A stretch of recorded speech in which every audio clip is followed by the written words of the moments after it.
Welcome. Sorry I'm coming on a little bit later than normal. Technical difficulties. However, I'm grateful to be here.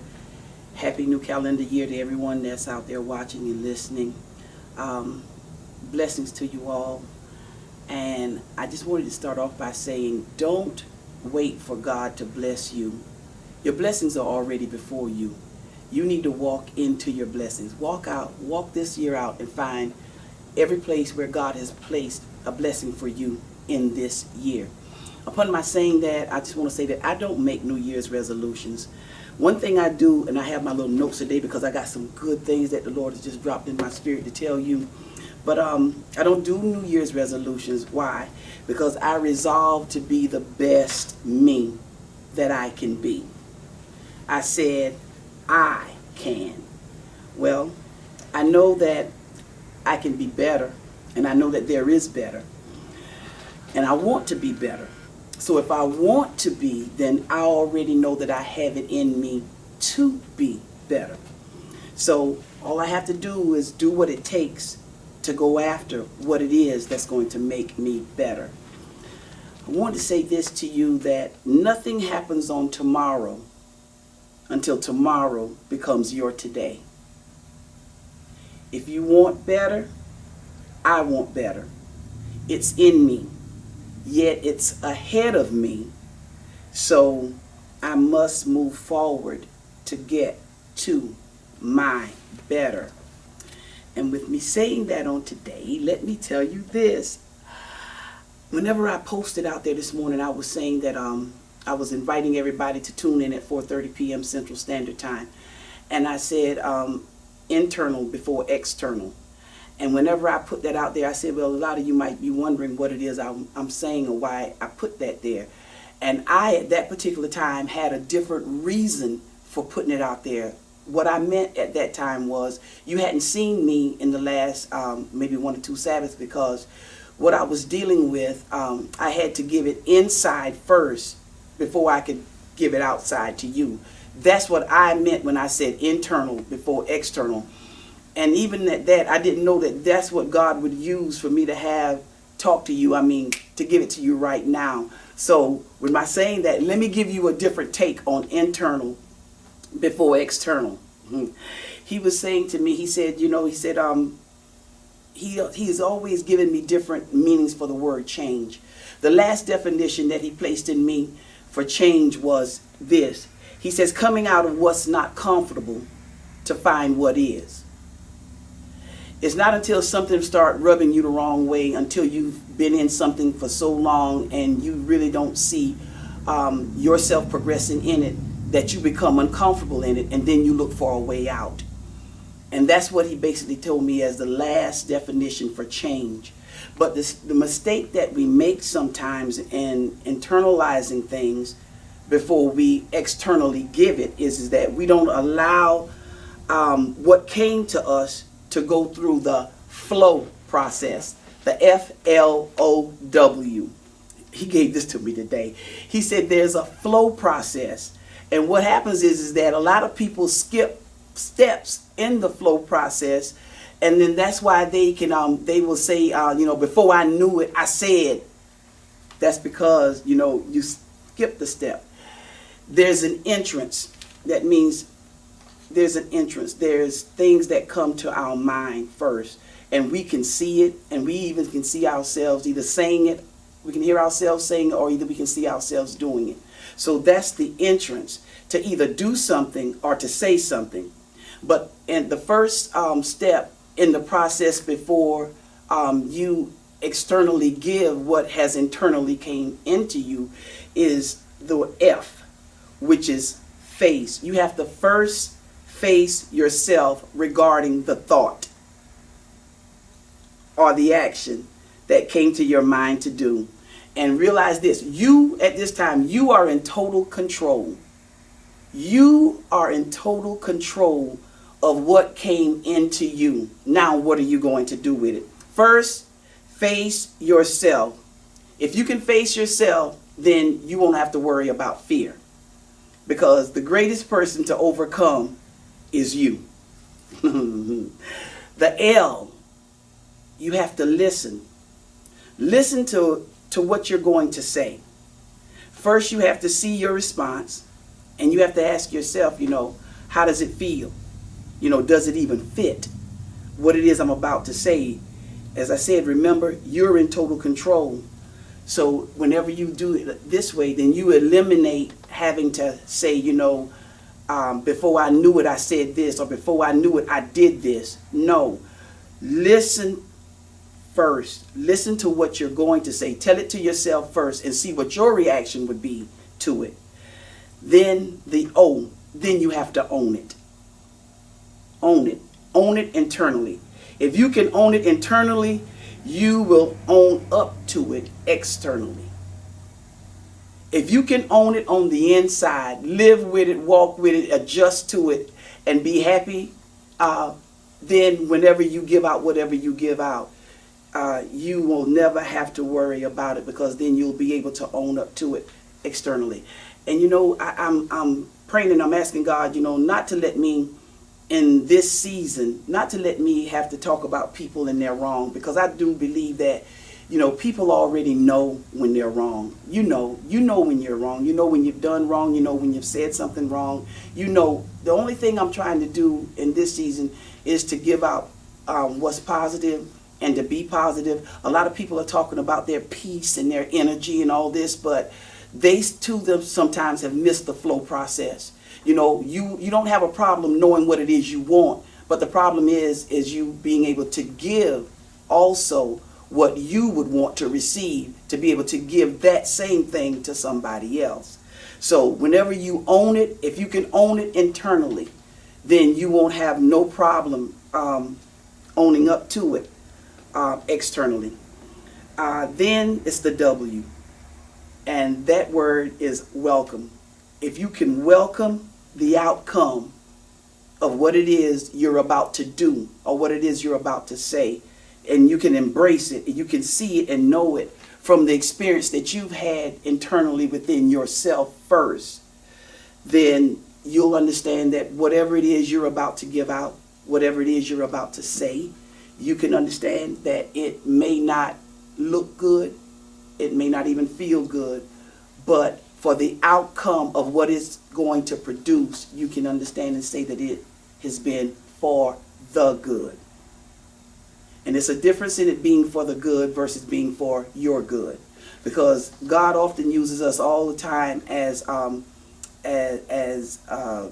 people to give or to say, and we're not accountable for what it is that He tells us to give to you, how you're going to respond to it. But we are responsible for being obedient, and we understand that, when it is of God that we give out, what we give out to you, it's not up to us how you react to it. It's not up to us whether you believe it. It's only for the good. Because either you will believe and obey, or you won't and you'll reject it. But all of us serve, we are someone is always looking at every last one of us. You got some people, I say it like this, and I wrote it down. Life is lived in quantity and quality. Life is lived in quantity and quality. And most people strive to live for the quality of life. That's the things. Live for the things in life versus living what life can bring. So you decide on today, because there are some people that talk too much and some people that tell too much. So you decide. There's some truth that don't need to be told, yet all truth is told. I'll let you marinate on that one. We want to tell everybody we want to say that we want to be the change. Well, in order to be the change, you have to first internally. You have to internalize. Before you fly off, before you speak, you need to speak within yourself to yourself. One thing and I'm telling you this because it comes from what Christ did. Yeah, you'll always hear me talking about Christ. You'll always hear me talking about, life in Christ. One thing Christ did was he looked at the people. And the word says that he had compassion on them. You got a lot of people that'll look at you and cuss you out for no reason. Look at you and you can be in conversation with them and, they just go off. They'll fly off the handle. Why? Because there's nothing. They weren't able to face what it was they were about to say. They missed so many steps in internalizing, who was before them and what it is that they needed to say to them. I looked at it like this too also. I heard a lady say, that she was she was cussing like a sailor. Well, as a female, you want to curse like a man, but you want to be respected as a woman. That don't jive. I don't get it. I don't get it. You want to put all that out, and then when somebody starts cursing you out or curse back at you, then your thing is, don't disrespect me. Internally, we need to be able to internalize what it is we see, what it is we are about to say before it even comes out of us externally. Because I do know this much: once things have gone out of you, you can never retrieve it. And then you begin to say that you're sorry. Yeah, sorry you got caught. Why? Because you missed the step of the flow. It comes in, the thought comes in. There's a flow pattern to it that you have to process before you externally open up your mouth to give it. Because opening up your mouth is the exit. Remember at the beginning I told you there's an entrance and then there's an exit. The exit is what comes out of your mouth. It's either going to come out of your mouth or either it's going to come from your heart. From your mouth, the Bible says, from out of the abundance of the heart, the mouth speaketh. So, you can have a lot of things going on the inside of you, and somebody else can come up to you and step to you maybe the wrong way, and you flip off at the mouth. But when it comes from the heart, I really do believe that you have internalized it first. You have considered who it was that is before you, and you considered what it was. You could look at that person and have compassion. See, we want to be able to receive more than what we're willing to give, but not in this season.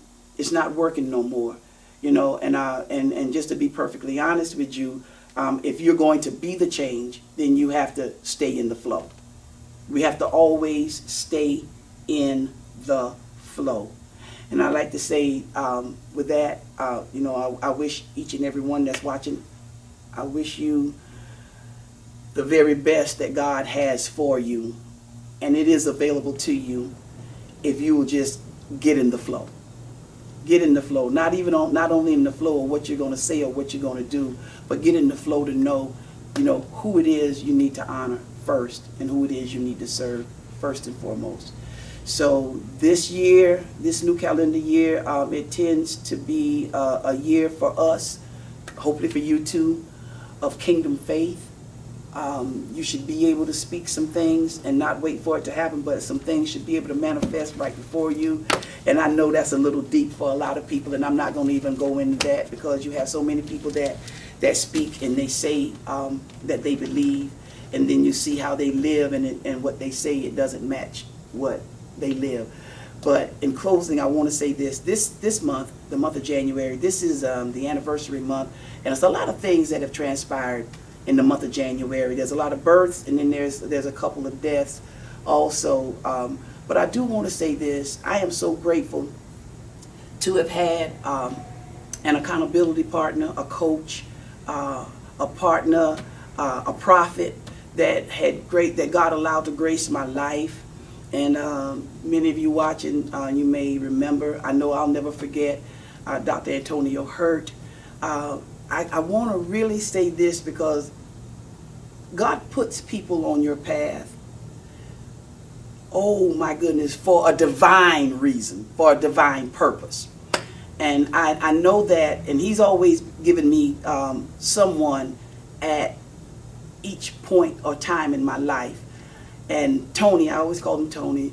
Tony was one that God placed on my path. And you'll know when it's of God because you don't have to wonder why you like the person. You don't have to wonder why you get along with the person. You don't have to wonder why you and the person have a connection. You don't have to wonder why that person is a protector and you protect that person. You never have to wonder about the person if that person is indeed one that God has placed on your path. And I know Dr. Hurt was that for me. And I'm saying that to say this. On the 2 days ago, Tony had given me several books. I'll never forget. He gave me several books. And 2 days ago, I picked up one and I read that book all in one day. And I was like, oh, okay. And then I went to another book and I read that book in 2 days. Yesterday I finished it, which was the day that he passed. And I didn't even know these things. But as you do what you do, whenever you get in a quiet place and you sit and you start reflecting, then God will show you things that you remember, but he'll give you the meat. He'll give you, really what he wants you to see and what he wants you to know from what it is you've done. I read this particular book that he gave me on the 7th. I started it, and on the 8th I finished it. After I finished that book, I understood so much of what he had given me. I understood what he was telling me just from reading the book that he purchased and said, "Here, Apostle," he said, you need to read this one. You need to read this one right here.